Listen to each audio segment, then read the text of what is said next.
नमस्कार। द देसी अड्डा पर आपका स्वागत है। मैं हूं राकेश तिवारी। देखिए, देश में अभी एग्जिट पोल का दौर है। एग्जिट पोल पर तरह तरह की चर्चाएं हो रही है और आज हम बिहार के इसी तरह के उन वीआईपी सीटों के एग्जिट पोल पर चर्चा करने के लिए बैठे हैं जिसका एग्जिट पोल ऑलरेडी आ चुका है। बिहार के उन 1 दर्जन से अधिक सीट जहां पे या तो वीआईपी चुनाव लड़ रहे हैं या ये सीट इतनी चर्चा का केंद्र बन गया कि ये सीट ही वीआईपी बन गया। तो आज इन्हीं सभी सीटों के बारे में चर्चा करेंगे और ये पता करेंगे कि क्या वास्तव में जो एग्जिट पोल हो रहा है या जो एग्जिट पोल बता रहा है वो वास्तव में जमीन पर भी कहीं टिकता है या नहीं। तो चलिए सबसे पहले बात करते हैं उस हॉट सीट का जिसका नाम है पूर्णिया। जब पप्पू यादव का यहां से टिकट कटा तब पूर्णिया देश भर में चर्चा का केंद्र बन गया, क्योंकि पप्पू यादव ने यहां से निर्दलीय चुनावी मैदान में उतरने के लिए ठान लिया। पप्पू यादव रोए भी। पप्पू यादव पूर्णिया से जाना नहीं चाहते थे और उनको किसी भी हालत में पूर्णिया में रहने नहीं देना चाहते थे जो उनके विरोधी, जो उनके विपक्ष में। अपनी पार्टी को भी कांग्रेस में समाहित कर दिया लेकिन टिकट मिला नहीं, क्योंकि आरजेडी ने वहां से अपना प्रत्याशी उतार दिया। और जब आरजेडी ने बीमा भारती को उतारा तो पप्पू यादव कुछ नहीं कर पाए। चुनाव हुआ। पप्पू यादव के पक्ष में सहानुभूति भी लोगों की थी। पूर्णिया का बेटा कह के अपने आप को पप्पू यादव ने पूर्णिया से जोड़ा और यहां से जनता दल यू के प्रत्याशी संतोष कुशवाहा जो निवर्तमान सांसद हैं उनको चुनौती देगा। कई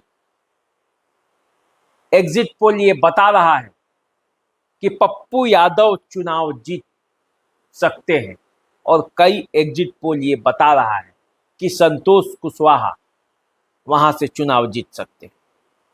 लड़ाई काफी कठिन है। संतोष कुशवाहा के साथ उनके चुप्पा वोटर ताकत है, तो पप्पू यादव के साथ खुलकर लोगों ने साथ दिया है। तो अब देखना है कि पूर्णिया में मामला क्या होता है। लेकिन पूर्णिया में पप्पू यादव और संतोष कुशवाहा दोनों के लिए एग्जिट पोल बताया है। कुछ एग्जिट पोल पप्पू यादव को बता रहे हैं जीतते हुए, तो कुछ संतोष कुशवाहा को। देसी अड्डा ने इसे यहां संतोष कुशवाहा पर दाव लगाया है और संतोष कुशवाहा को जीतते हुए बताया है। अब देखना यह है कि जो कठिन लड़ाई है, जो कठिन संघर्ष है पूर्णिया में, उसमें चुप्पा वोटर अपना असर दिखाते हैं या नहीं। अगर चुप्पा वोटर चले तो यकीन मानिए संतोष कुशवाहा पूर्णिया से जीत जाएंगे। और अगर चुप्पा वोटर नहीं चले, उन्होंने भी पप्पू यादव को वोट कर दिया, सहानुभूति उनके भी दिल में जगी, तो समझिए कि पूर्णिया में पप्पू यादव का फिर से जलवा होगा और पप्पू यादव फिर से सांसद बन सकते हैं। अब आइए दूसरे सीट की बात करते हैं, काराकाट। काराकाट जहां से उपेंद्र कुशवाहा, पवन सिंह और राजा राम सिंह तीनों फाइट में। अंतिम चरण में 1 जून को ही यहां मतदान हुआ और 1 जून को ही एग्जिट पोल करना था। देसी अड्डा ने भी एग्जिट पोल किया। जानकारियों के आधार पर, लोगों से बातचीत के आधार पर उपेंद्र कुशवाहा को यहां से जीतते हुए दिखाया गया। लेकिन अब जो खबरें आ रही उसके मुताबिक काराकाट की सीट राजा राम सिंह जीत सकते हैं, क्योंकि यहां टाइट मुकाबला इसलिए हो गया कि पवन सिंह को जितना वोट काटना था वो काट चुके। एक बात तो तय है कि काराकाट की लड़ाई में पवन सिंह कहीं से टिकेंगे नहीं। पवन सिंह चुनाव जीत नहीं सकते, लेकिन चुनाव उपेंद्र कुशवाहा को हरा सकते हैं। यही समीकरण है काराकाट का। या तो चुनाव उपेंद्र कुशवाहा जीतेंगे या चुनाव राजा राम सिंह जीतेंगे। राजा राम सिंह की संभावनाएं इसलिए बढ़ गई हैं क्योंकि दो कुशवाहा के बीच पवन सिंह जब मैदान में उतरे तो राजपूत वोट सहित उनके जो फैन फॉलोइंग वोट है वो पवन सिंह को जाता हुआ दिखा।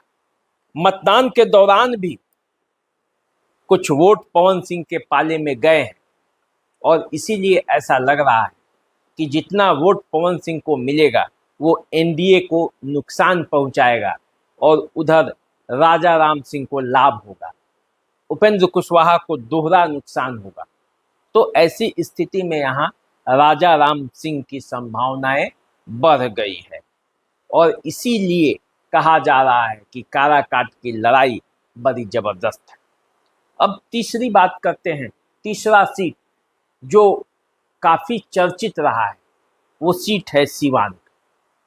सीवान जहां से मोहम्मद शहाबुद्दीन की पत्नी हिना साहब चुनावी मैदान में उतरी और चुनावी मैदान में उन्होंने इस बार ऐसी लड़ाई दी कि सब देखते रह गए। विजय लक्ष्मी कुशवाहा जनता दल यू की वहां से कैंडिडेट, अवध बिहारी चौधरी आरजेडी के प्रत्याशी के तौर पर उतरे, लेकिन इस बार हिना साहब का जो प्रचार था, हिना साहब का जो चुनावी मैनेजमेंट था वो इन दोनों से अलग था और वो अलग जो चुनावी प्रबंधन और चुनावी इंतजाम था वो हिना साहब को अलग बना दिया। इस चुनाव ऐसा लगा कि पूरा सीवान हिना साहब के साथ चल पड़ा है। चुनाव प्रचार के दौरान हिना साहब के सभाओं में अभूतपूर्व भीड़ भी उमड़ती थी।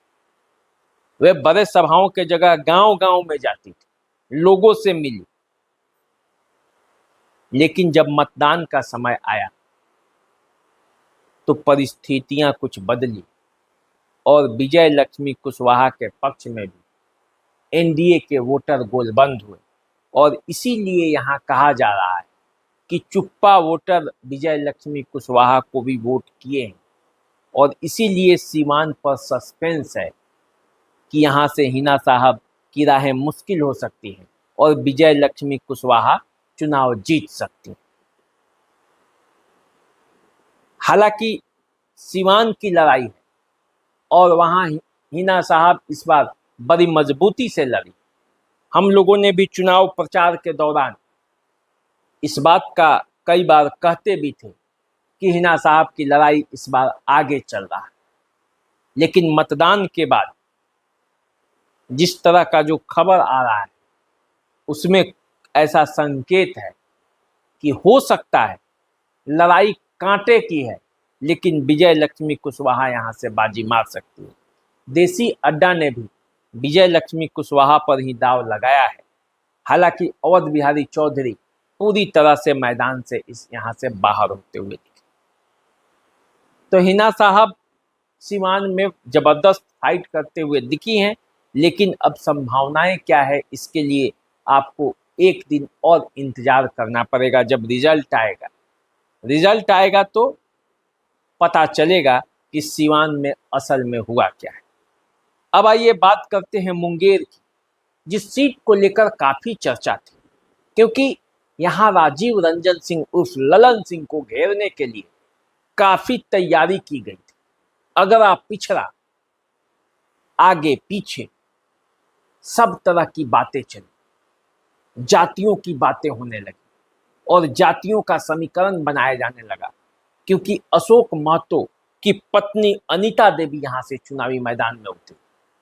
अशोक महतो की शादी भी हुई सिर्फ चुनाव लड़ने के लिए, और जब अनीता देवी चुनावी मैदान में उतरी तो मुंगेर में अगरा पिछड़ा की लड़ाई शुरू हो गई। लेकिन अंत आते आते जब नरेंद्र मोदी, नीतीश कुमार एक मंच पर हुए, राजीव रंजन सिंह के लिए वोट मांगा, अनंत सिंह भी जेल से बाहर आए और अपने समर्थकों से मिले, पूरी तरह से एक माहौल बना और मुंगेर की लड़ाई जो है वो फिर से ललन सिंह के पाले में जाते हुए। देसी अड्डा ने भी यहां से मुंगेर से ललन सिंह को जीतते हुए दिखाया है। तो मुंगेर की जो लड़ाई है उस पर ललन सिंह का कब्जा दिख रहा है। फिर एक बार ललन सिंह जा सकते हैं, यहां से दिल्ली का टिकट उनका कट सकता है। अब आइए गिरिराज सिंह की बात करते हैं, उस बेगूसराय लोकसभा क्षेत्र की बात करते हैं जहां इस बात की चर्चा थी कि इस बार बेगूसराय की लड़ाई बड़ी जबरदस्त है और गिरिराज सिंह यहां से चुनाव हार सकते हैं, क्योंकि यहां सीपीआई के अवधेश राय चुनावी मैदान में थे और उन्हें कांग्रेस, आरजेडी, मुकेश सहनी की पार्टी वीआईपी, इन सबका समर्थन प्राप्त है। और बेगूसराय के भूमिहार जो है वो भी गिरिराज सिंह से खफा है। बोगो सिंह ने ऐलान कर रखा था कि वे अवधेश राय को जिताएंगे, लेकिन ये सब मतदान से पहले की बातें थी। जैसे जैसे मतदान करीब आता गया वैसे वैसे लोगों में गोलबंदी होती गई और फिर गिरिराज सिंह यहां से चुनावी बाजी जीतते हुए देखे। गोलबंदी जो हुई गिरिराज सिंह के पक्ष में, अंत में उसी का नतीजा है कि ये अधिकांश जो एग्जिट पोल करने वाले चैनल्स हैं, उनके सहयोगी हैं, वे सब इस सीट को गिरिराज सिंह के पाले में जाते हुए देखते हैं। अब आइए बात करते हैं उजियारपुर की, जहां से केंद्रीय गृह राज्य मंत्री नित्यानंद राय चुनावी मैदान में और आलोक मेहता को आरजेडी ने यहां से चुनावी मैदान में उतारा, यानी कि यादव वर्सेस कुशवाहा। कुशवाहा एनडीए के वोटर माने जाते हैं, लेकिन उजियारपुर में ऐसा कुछ हुआ नहीं। उजियारपुर में नित्यानंद राय के खिलाफ जब एक कुशवाहा खड़ा था तो कुशवाहा वोटरों ने आलोक मेहता के साथ जाना उचित समझा। नित्यानंद राय ने भी यादवों का वोट कुछ काटा और फिर उजियारपुर की लड़ाई जो हुई वो जबरदस्त हुई। कांटे का टक्कर है यहाँ, ऐसा माना जा रहा है कि कुछ भी हो सकता है। फिर भी एग्जिट पोल के हिसाब से यदि बात करें तो अधिकांश एग्जिट पोल ने उजियारपुर की सीट नित्यानंद राय के पाले में जाते हुए दिया है। तो इसका मतलब ये है कि कड़े संघर्ष में नित्यानंद राय उजियारपुर से इस बार फिर से एक बार जीत सकते। अब आइए बात कर लेते हैं आरा की। आरा, जहां से सबसे अधिक काम करने वाले आरके सिंह सांसद चुनावी मैदान में है। उनके बारे में कहा जाता है कि आरा में उन्होंने बहुत काम किया है, रेलवे स्टेशन को चमकाया है, बिजली की व्यवस्था की है, सड़कों का जाल बिछाया है। आरके सिंह ने बहुत बड़ी भूमिका अदा की, लेकिन उनका मुकाबला वहां भाकपा माले के सुदामा प्रसाद से हुआ। शुरू में लड़ाई काफी कमजोर मानी जा रही थी, लेकिन जैसे जैसे चुनाव आया आरके सिंह के खिलाफ भी चुनाव बोलने लगा। सुदामा प्रसाद के पक्ष में लोगों की गोलबंदी होने लगी, लेकिन आरके सिंह के पक्ष में भी उनके लोग डटे रहे और ऐसा माना जा रहा है कि नीतीश कुमार के जो वोटर हैं वो और मोदी मैजिक का असर है कि आरा का चुनाव जो है वो आरके सिंह जीत ले जाएंगे।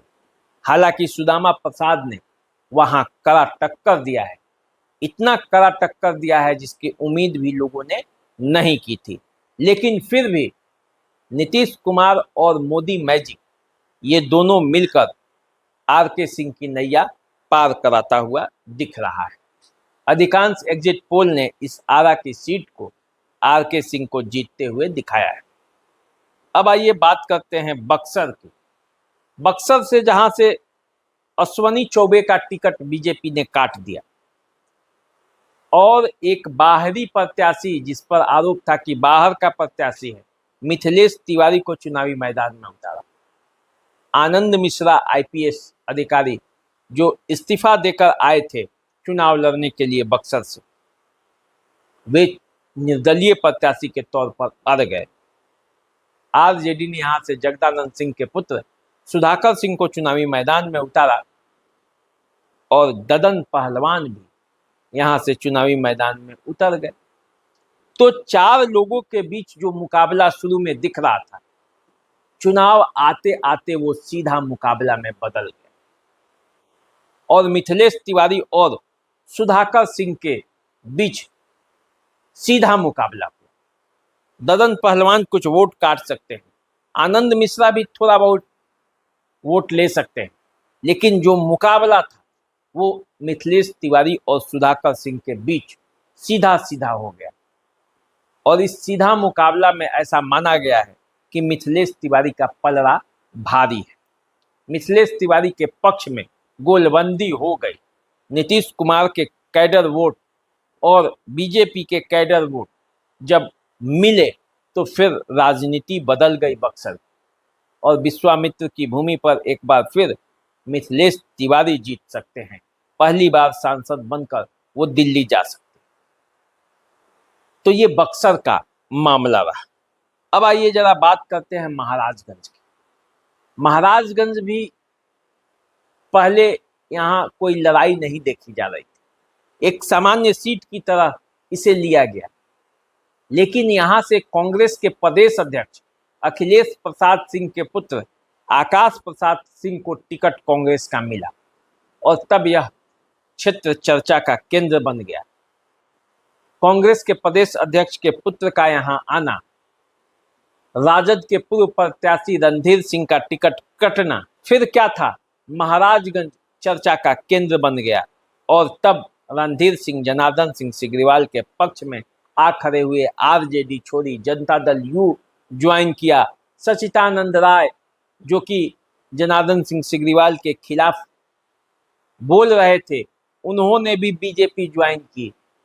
कई तरह का राजनीतिक समीकरण बदला महाराजगंज में और अंततः जो लड़ाई हुई जनार्दन सिंह सिग्रीवाल और आकाश प्रसाद सिंह में सीधा टक्कर हुआ और इस टक्कर का परिणाम ये है कि अधिकांश एग्जिट पोल महाराजगंज से जनार्दन सिंह सिग्रीवाल को जीतते हुए दिखा रहे। तो इसका मतलब ये है कि महाराजगंज की सीट जनार्दन सिंह सिग्रीवाल के खाते में जा रही है। वो वहां से हैट्रिक लगा सकते हैं क्योंकि 14 और 19 में जनार्दन सिंह सिग्रीवाल इस सीट से जीत चुके हैं। अब आइए बात करते हैं सारण की। सारण जहां से राजीव प्रताप रूडी 14 के चुनाव में पूर्व मुख्यमंत्री राबड़ी देवी, लालू यादव की पत्नी और जो वर्तमान प्रत्याशी हैं रोहिणी आचार्य आरजेडी की, उनकी मां है, उन्हें पराजित किया। 19 का जब चुनाव आया तो लालू यादव के समधी चंद्रिका राय जो खुद एक पूर्व मुख्यमंत्री के परिवार से हैं, उनको पराजित किया। और अब रोहिणी आचार्य चुनावी मैदान में उतरी तो शुरुआत में तो ऐसा लगा कि हवा बन रहा है, रूडी से नाराजगी है लोगों का, लेकिन जैसे जैसे मतदान का समय आया दोनों पक्षों में गोलबंदी हुई। वैसे भी आप जानते हैं सारण में यादव वर्सेस राजपूत ये लड़ाई चलती रहती, कभी यादव जीतते हैं तो कभी राजपूत, ये सारण का समीकरण है। इस बार भी कांटे का टक्कर हुआ है। राजीव प्रताप रूडी के वोटर चुप हैं, रोहिणी आचार्य के वोटर बोल रहे हैं। और आप जानते भी होंगे मतदान के बाद किस तरह से सारण में घमासान मचा, गोलियां चली,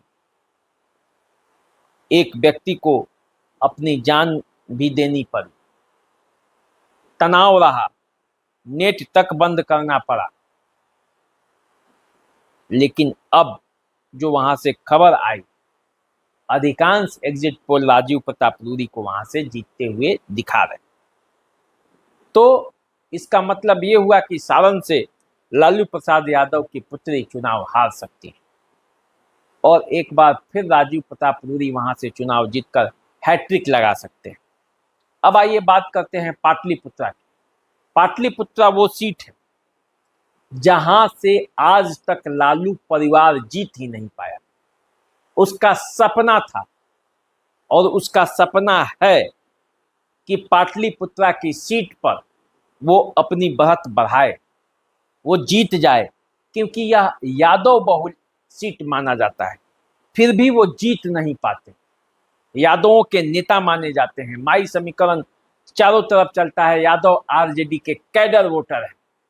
फिर भी पाटलिपुत्रा की सीट पर वो हमेशा हार जाते हैं। ये एक टीस की तरह है, क्योंकि 2009 में यहां से लालू प्रसाद यादव को रंजन प्रसाद यादव ने पराजित किया जनता दल यू के टिकट पर। रंजन प्रसाद यादव लालू यादव के ही करीबी माने जाते थे, उन्होंने ही हराया। फिर जब 14 का चुनाव आया, मीसा भारती को आरजेडी ने टिकट दिया और इस सीट पर फिर उनके ही करीबी राम कृपाल यादव ने बीजेपी के टिकट पर मीसा भारती को पराजित किया। फिर 19 में भी यही हाल रहा। मीसा भारती फिर से चुनाव लड़ी, राम कृपाल यादव फिर से चुनाव लड़े, फिर मीसा भारती पराजित हुई। अब फिर दोनों में मुकाबला, और दोनों में मुकाबला हुआ है। तो मतदान के बाद ऐसा बताया जा रहा है कि ये सीट काफी कठिन लड़ाई है। यहाँ पे 3 चुनावों से मीसा भारती लगातार लड़ रही हैं, इसलिए उनके पक्ष में सहानुभूति भी है। लड़ाई कांटे की है, लेकिन जो एग्जिट पोल ने यहाँ पे राम कृपाल यादव को, कई एग्जिट पोल ने यहाँ से बढ़त दिखाया है। चुनाव के बाद, मतदान के बाद यहाँ पे भी फायरिंग हुई है। राम कृपाल यादव ने एफआईआर भी दर्ज कराया है और उन्होंने कहा भी है कि अपनी हार से बौखलाकर इस तरह की घटनाओं को अंजाम दे रही है मीसा भारती। लेकिन इन सब के बीच पाटलिपुत्रा के एग्जिट पोल में कठिन संघर्ष बताया गया है। हालांकि कई एजेंसियों ने यहां से राम कृपाल यादव को जीतते हुए दिखाया है। अब आइए बात करते हैं हाजीपुर की, उस सीट की जहां से लोजपा आर के प्रमुख चिराग पासवान चुनावी मैदान में अपने पिता के विरासत को बचाने के लिए हाजीपुर में वो चुनाव लड़ने आए और उनके खिलाफ शिवचंद्र राम चुनावी मैदान में थे। ऐसा कहा जाता है कि नीतीश कुमार के जो वोटर हैं, उन्होंने चिराग पासवान को धोखा दे दिया है, 20 के चुनाव का बदला लिया है और इसीलिए चिराग पासवान यहां से हार रहे हैं। इस तरह का शुरुआती दौर में र्यूमर चला, लेकिन ये र्यूमर ही है। चिराग पासवान यहाँ बड़ी आसानी से जीत रहे हैं, पिता के विरासत को बचाते हुए देखे जा रहे हैं। तमाम लड़ाई के बावजूद चिराग पासवान इस सीट को बड़ी आसानी से जीत लेंगे। तमाम एग्जिट पोल ने यहाँ से चिराग पासवान को जीतते हुए दिखाया भी। अब आइए बात करते हैं वैशाली की, जिसे लोजपा रामविलास की बीना देवी यहाँ से एनडीए की प्रत्याशी थी और यहाँ से आरजेडी ने मुन्ना शुक्ला को चुनावी मैदान में उतारा है। लंबे समय से मुन्ना शुक्ला यहाँ से प्रयास कर रहे थे कि वैशाली की सीट पर अपना जीत का परचम लहराए। 2009 में भी वो चुनाव लड़े थे और कम वोटों से हारे थे। जनता दल यू के टिकट पर वो चुनाव लड़े थे। वैशाली की सीट बीना देवी रघुवंश प्रसाद सिंह को पराजित करके यहाँ से चुनाव जीती थी और इस बार मुन्ना शुक्ला को जब टिकट मिला तो एनडीए के जो कोर वोटर हैं भूमिहार, वो मुन्ना शुक्ला के पक्ष में गोलबंद हो गए। इसके अलावा यहाँ मल्लाहों की भी अच्छी खासी संख्या है। तो माई समीकरण, मल्लाह समीकरण, भूमिहार वोट जब जुटे हैं और लालू यादव के पक्ष में जो अन्य वोटें हैं, वो सब मिलकर यहाँ परिस्थितियां जो हैं वो मुन्ना शुक्ला के पक्ष में बनती हुई दिख रही। हालांकि बीना देवी ने भी लड़ाई काफी कड़ा दी है, काफी संघर्ष है और ऐसा माना जा रहा है कि वैशाली में कड़ा मुकाबला है। बीना देवी के पक्ष में भी एनडीए के तमाम वोटर जुटे हैं और ऐसा कहा जा रहा है कि मुन्ना शुक्ला का जो एक बयान लालू यादव के घर से निकलते समय टिकट लेने के वक्त जो आया था, उसके चलते दलित वोटों में भी नाराजगी थी उनके प्रति और उसका लाभ बीना देवी को मिला है। तो क्या हुआ है ये आने वाले समय में, जब कल तो क्या हुआ है वैशाली में, ये जब मतगणना होगी तो पता चलेगा। अब इंतज़ार ज़्यादा नहीं करना है, तुरंत आपके सामने रिजल्ट आने वाले, तो रिजल्ट आने तक आप इंतज़ार कीजिए। और इन जो महत्वपूर्ण सीटें थी जहाँ पे एग्जिट पोल क्या हुआ और उस पर हम लोगों ने विस्तृत चर्चा की। तो चलिए आप हमारे साथ बने रहिए, आगे जैसे पॉलिटिकल अपडेट आएंगे मैं आपको देता रहूँगा, आपको पहुँचाता रहूँगा। चैनल को सब्सक्राइब कर लीजिए, फेसबुक इंस्टाग्राम पे हमें फॉलो कीजिए, लाइक कीजिए, शेयर कीजिए। नमस्कार।